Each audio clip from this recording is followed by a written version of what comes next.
Welcome back to the bettors on Tuesday morning edition. We have a short little 6-game slate before the last 2 days of the first half of the regular season. We will get right into it. I think there are 1 or 2 games that you can still attack right now. Odds are up on the soft books, and Pinnacle also has a few games up. I think there are some opportunities. If you have any comment or feedback, you know where to find me at the bettors on Twitter. If you want to tell my plays, you can go to patreon.com/thebarrelzone and join the Discord channel. Disclaimer, there won't be a show tomorrow, so Wednesday is off. I will be back on Thursday for the final day of the first half of the regular season, and we will break down that 9-game card. And of course, as always, I will tweet out my write-ups tomorrow for the Wednesday card. So, first game on the board, Memphis Grizzlies at the Washington Wizards. I think this is one of the least interesting games of the day, at least right now it seems like it. Memphis is a 1-point road favorite at the Wizards. I make the game exactly Memphis by 1. Kyle Anderson is questionable. I don't have a lean on his status, whether he will play or not. I have no idea. He might move the line towards a pick'em, and the line is already kind of moving towards a pick'em on Pinnacle. So early money has been coming in on the Wizards. I kind of understand why. I mean, they are in the way better recent form. They won 5 and only lost 2 games in the last 2 weeks, and they are grading in the upper half of the league, both on the offensive and the defensive side. They have a positive point differential despite playing the Lakers, the Clippers, the Nuggets twice, and the Celtics in the last 2 weeks. So they have been playing some better teams, and they have been mostly winning. So I think I can understand why everyone, or not everyone, but the early money is coming in on the Wizards here. I'm back and forth. When I wrote my write-ups, I said that I'm kind of leaning towards the Wizards right now. I'm kind of leaning towards Memphis, but we will see. Most likely we are staying away. Some nice things going for Memphis. I still don't like their offense. They are a bottom 10 offense firmly, no matter what timeline do you look at. They aren't efficient. They don't really have enough scorers to compete in a shootout. I think that might be an issue here if the Wizards start to run and gun, and simply the Grizzlies don't have enough scorers to hang. But they have the way better overall rebounding. They rate as the 6th best offensive rebounding. They are top 10 in defensive rebounding. They force the most turnovers in the league. So yeah, they have some nice things going for them, but I mean, I haven't found really a mismatch. Only thing is that the Grizzlies put up the 4th most mid-range jumpers in the league, and they have the 8th highest field goal percentage on these, and the Wizards allowed the most mid-range jumpers in the league and the highest field goal percentage on these on average. So theoretically this could be okay for the Grizzlies, but I mean, they have been very inconsistent despite some things that I like about them, and I'm not really a fan of them, especially putting money on them. And the Wizards are this is the spot where you cannot back the Wizards and expect value, I think, anymore. They are super hot. Everyone's backing them. They are back. They are real. You are paying a premium here. So yeah, I don't find any value here. We will just go down the card. We only have 6 games, so that's why I kind of wasted this much time on it, despite I'm not having any leans here. So second game, Miami Heat hosting the Atlanta Hawks. This is a rematch. First game was played 2 days ago. Heat closed as 2.5-point favorites, but Butler was out. Butler is now questionable. Line is 3.5 on Bet365. That's the line that most soft books are dealing right now. It's juiced towards the Heat. This will probably get to. We will see. I have no idea, but I have a lean here. I think Butler will sit this one out. There is no point in risking him. I think if they sit this one, if he sits this one out, he has a nice long, like 10-day recovery through the All-Star break. I think that's the way things will go here, and this should probably close around 3 again. Overall, I like the matchup for the Hawks. I liked it in the first game. I have been mentioning it. So they have amazing rebounding. Still, they are third in offensive rebounding, while the Heat are still one of the worst rebounding teams, despite improvements they made. Hawks draw the second most free throws in the league. And they are a decent defense against three-pointers. And the Heat are still putting up tons of threes, but the field goal percentage isn't good on them. So they just they are not really good at hitting them yet. I think it will still get better. We've seen some better shooting games lately, but even the game against the Hawks, they weren't hitting them at a great percentage. I think they had like a 50% ish effective field goal percentage, so it wasn't like a good offensive showing from them. So yeah, I'm in a tough position here because overall I'm liking what I'm seeing from the Heat. They have been easily a top 10 team through the last 2 weeks. They have a +7 point differential, +6 against the closing spread, ninth in offensive and fourth in defensive points per possession.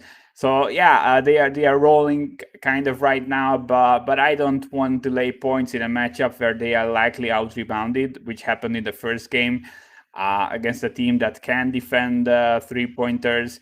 And as I said, they will give up the free throws to the Hawks. And overall, I think this is a decent matchup for the Hawks. But I'm not backing the Hawks. They just fired their coach last night or yesterday.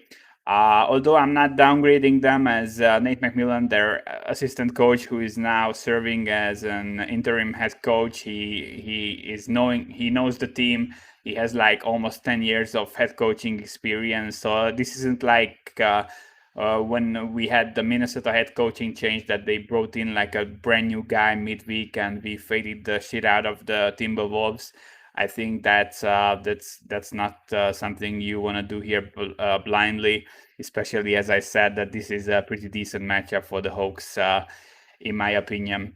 Yeah, injuries. Bogdanovic got upgraded to questionable. I don't think he will play here, especially as the Hawks play in Orlando tomorrow. So I think if anything, he will play in that game for like 15 to 20 minutes. Besides him, everything is the same. Hunter and Reddish are still out. As I said, I don't think Butler plays. I think the line will slightly move towards Miami from the previous closer. So we will see likely like Miami -3, even with Butler out. I think the current line is perfect. It's basically between Butler in and out line, but it's shaded towards Butler sitting, which is absolutely the way I would do it. So again, I don't really have a lean here. I think we will go to the next matchup where I have a lean. LA Clippers at the Boston Celtics. Clippers are laying 3.5 points on the road. I'm exactly at 3.5 with Smart out, but Brown is also questionable. So if you take a position right now with the Clippers, don't bet this -3.5, -120. Go for a -110. Many books have that. I don't think that's a terrible idea. If Brown is out, this line will go to 4.5, even maybe 5. But I like the spot for Denver. I've been praising this spot for them. They are now back to 500. They have a 4-game homestand. They close out the first half of the season. No back-to-backs. I think they will play well here. They did play well so far. They won the first 2 games of this homestand, although just barely against the Wizards. But if you look into the stats, the Clippers are just the way better team. There is a huge mismatch between the Clippers offense and the Celtics defense. Clippers offense grades fourth in points per possession and fourth in effective field goal percentage. Boston defense grades 14th and 16th. If you flip everything, the Boston offense grades very similar to the Clippers defense. And while the Clippers have been kind of slumping, they are just 3-4 in the last 2 weeks. They played Utah Jazz twice. They played Brooklyn. They played Milwaukee. They played the up-and-coming Wizards, and they played Memphis twice, who are never really an easy out. So yeah, they had a really tough recent schedule, and I'm not downgrading them. Also, Clippers are drawing the 10th most free throws in the league. As I said, Boston has a huge issue with these. They are fouling way too much since Smart has been out. It has been way worse. They are now fouling the third most in the league through the entire season. And if you just look at the last month, they are easily the first. And again, Clippers mid-range jumpers. Both teams are kind of favoring mid-range jumpers, but the Clippers have the higher efficiency offensively, and the Celtics are the worst defense between these two defensively. So yeah, Clippers put up the 6th most mid-range jumpers in the league, 10th highest field goal percentage. Boston is allowing the 4th most and the 6th highest field goal percentage on these. So yeah, overall, rebounding is equal, but I see some slight edges for the Clippers in the stats. They are more healthy, obviously. It's kind of a buy low as they have been struggling in the last 2 weeks, but they are still the far better team. I think I would trade this around. I would trade this around 4, maybe 4.5 even, but I think 4 is like a fair line here. If you can find a cheap 3.5, I would sit on that for like not a big bet, but like a smaller bet. If Brown is out, that's plus CV, obviously. I don't have a lean on his status if he will be in or out, but I think regardless of the spot, I could only bet the Clippers here. No way I'm betting the Celtics here. I would need like, I don't know, 5+ points here and Brown in to get involved. So Clippers are bust. They are the better team, slightly undervalued here in my opinion. New York Knicks at the San Antonio Spurs. Line is still whack here. Knicks getting 2.5 points. I have them as half-point favorites. So the line is, I think, in my opinion, 3 points off where it should be. Spurs aren't a good team at all. Let's just start with that. They have tons of injuries. Guys are out with COVID issues, and they are in the COVID protocol, contact tracing. Most importantly, Keldon Johnson is out. He was scratched late yesterday due to conditioning issues. I don't think he will play tonight. Gay, Russell, and White, rotation players, but not starters. Or they are all questionable. They didn't play last night. We don't have an injury report yet for today, but I would probably expect them to sit this one out also. So the Spurs played last night. They went to overtime with Memphis Grizzlies, Brooklyn Nets. They were down through most of the game, had a huge run to get the game to overtime, and they lost it. DeRozan played 42 minutes. Other starters all 35 plus, so kind of a high load. So yeah, it's back to back for them. It's just a home back to back, but still the minutes were high. They are kind of short-handed. You have to downgrade them a bit. Knicks are without Mitchell Robinson, and Elfrid Payton is doubtful. I think with Payton out, they actually looked better. I kind of like what they are doing without him more than I liked with him in. So I don't think he's a downgrade.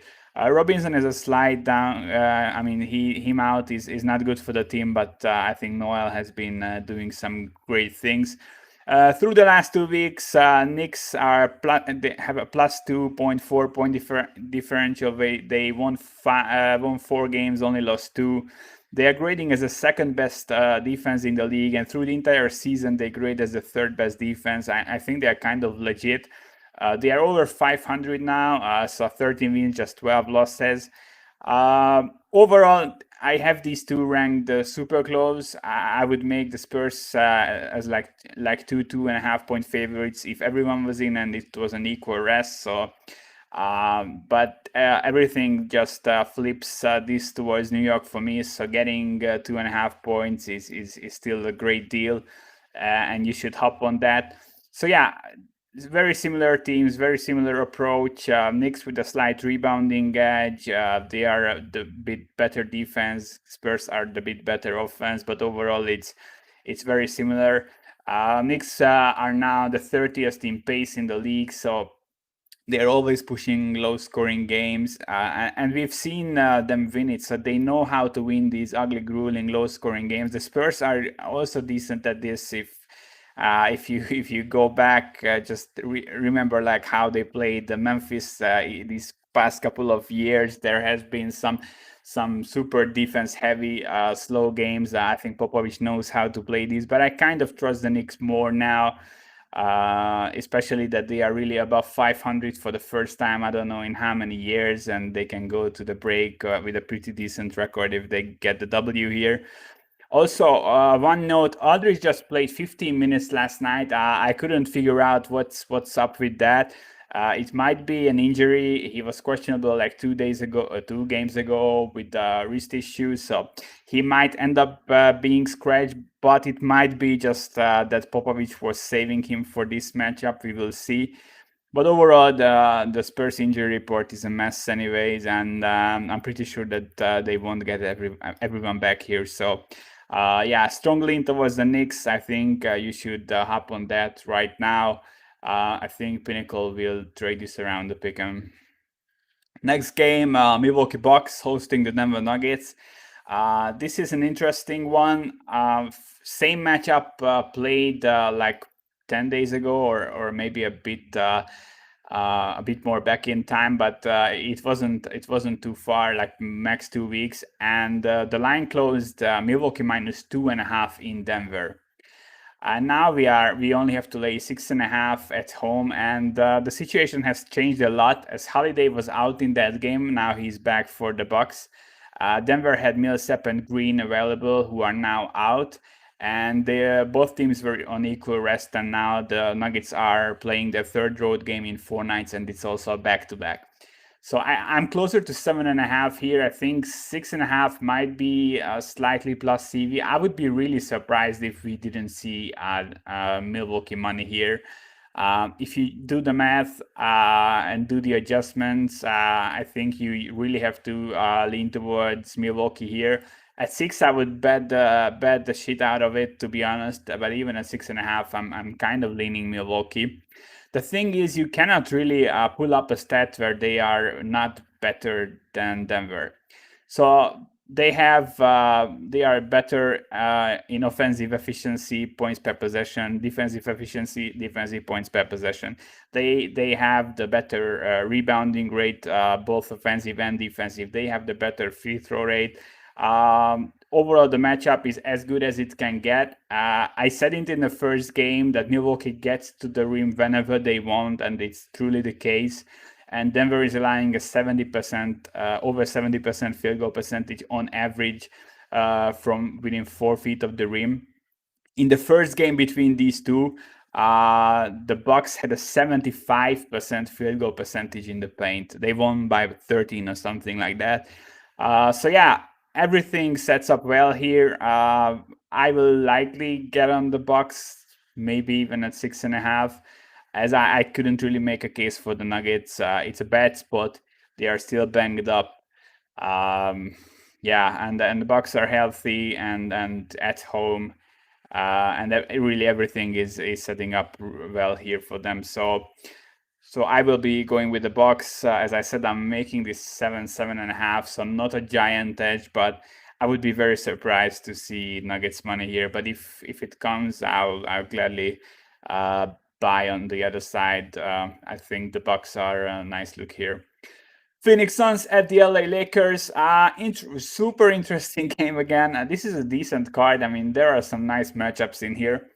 I really wanted to bet the Suns, but I cannot. My line here is Lakers -1.5. That's what we see on Pinnacle. It's -1.5, -111, so it's kind of -2 more than -1.5. But I kind of understand why. I went into the stats and really I wanted to understand the matchup a bit more. I think if you just follow by the eye test, Suns may look like a nice bet here. But I don't think they are really. So yeah, the Lakers are grading as the 26th best offense in the last 2 weeks. They just went 3-4. It's a mess right now, but everyone is healthy.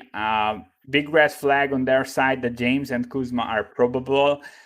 They have a game at Sacramento tomorrow. I think they will sit out one of these games.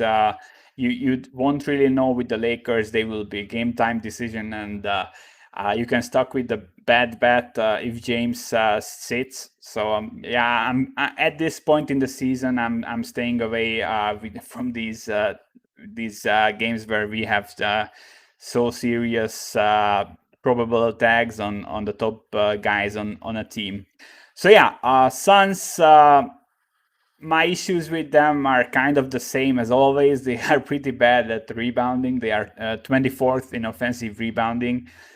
They also draw the 25th most free throws, which is pretty bad. Lakers are 7th in defensive rebounding, and they give up the 5th least free throws. Phoenix offense is super efficient. They are 18 points per possession and 6 in effective field goal percentage, but the Lakers defense is allowing the lowest points per possession and the third lowest effective field goal percentage. You might think that AD out is bad, but I don't think it's too bad in this matchup. Suns know that Aiton isn't a guy you can really build upon. They attack the rim at the third lowest rate in the entire league. And the Lakers grade as a top 5 offense everywhere on the floor besides the paint. They are not a great defense in the paint, and obviously it's way worse with AD out. But they are great on jumpers. They allow the lowest field goal percentage on mid-range jumpers and the 5th lowest on threes. We've seen how that worked out against Golden State. They have been shutting them down. I think the Suns will probably, they cannot really bring a different game plan. If they push the paint more and they attack where they can hurt the Lakers, they might get the W. But I think stylistically this kind of sets up well for them. And as for the Suns, they are a great perimeter defense on the other end. They are allowed the 5th lowest number of threes and the third lowest field goal percentage, which is awesome normally. But the Lakers barely shoot threes, like bottom 3 or bottom 5, 5th lowest amount of threes put up. But they get to the rim and they have the third highest field goal percentage in the entire league from the paint. Obviously, that's a bit worse with AD out, but Phoenix is just an average defense there. So overall, Lakers way better rebounding, better free throw rate on both sides of the ball. I think the on-court matchup isn't as bad as I thought. So yeah, I think no value and early money has been coming in on the Suns. I have been talking to some shop guys who like the Suns as well. I think I'm staying away, even with that pro tag on James and Kuzma at this point in the season. I think it's risky to bet the Lakers. But if everyone is in and this moves further towards the Suns, I think if you stay up for the game and you can be there at game time and James is in and you get something close to a pick'em, I think the Lakers are really the side here. So that is it for today. Thanks for tuning in. So no show tomorrow. I will tweet out my write-ups and I will be back on Thursday for the last and final day of the first half of this regular season. Summing it up, the plays that I like, slightly towards the Clippers at 3.5. I would make this 4. I really like the New York Knicks, by far the best bet on the board right now. Plus 2.5. They should be slight favorites. And I show a slight number edge on the Milwaukee Bucks here. Matchup is great. We have been backing them against Denver the first time. We might get back on the horse again. So this is it for today. Thanks for tuning in. If you want to grab my plays, you can go to patreon.com/thebettors. And otherwise, I will see you guys on Thursday.